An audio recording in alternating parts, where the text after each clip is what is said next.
Ako si Annabelle. Hindi ako perpekto, pero minahal kita ng buo. Walang tira para sa sarili ko.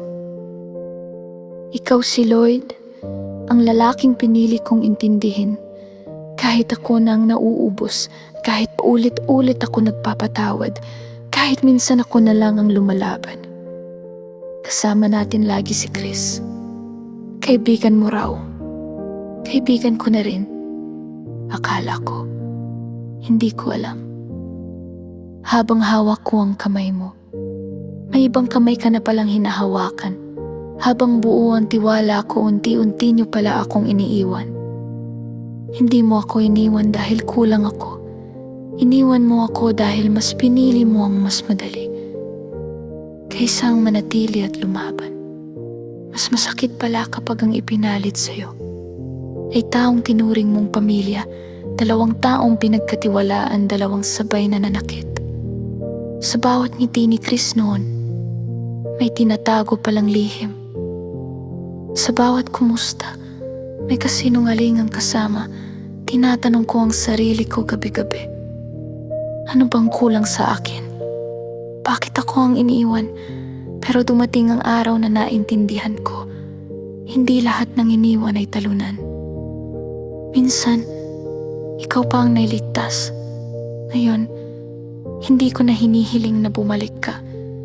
Hinihiling ko na lang na huwag niyo nang ulitin ang ginawa niyo sa akin sa ibang taong marunong ding magmahal. Ako si Annabelle. Iniwan. Pinagpalit. Pero hindi nasira dahil ang babaeng marunong magmahal kapag natutong umalis, hindi na bumabalik. Mas matapang, mas galit. Ako si Annabelle at hindi ako kulang. Minahal kita ng buo. Pero ikaw ang may lihim.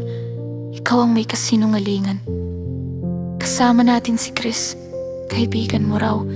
Pero pareho pala kayong traidor. Habang ako'y nagtitiwala, kayo'y naglalapit. Habang ako'y nananatili, kayo'y nagpapatagpo. Huwag niyong sabihin na kasalanan ko. Hindi ako ang pumili ng panlilinlang. Hindi ako ang tumalikod. Mas masakit pala kapag sabay kang sinaksak ng taong mahal mo at ng taong pinagkatiwalaan mo. Pero makinig ka. Hindi ako nasira. Hindi ako nawala. Iniwan niyo ako, oo. Pero mas iniwan niyo ang konsensya niyo. Ako si Annabelle. At ang babaeng iniwan niyo, hindi niyo na kailanman mababawi.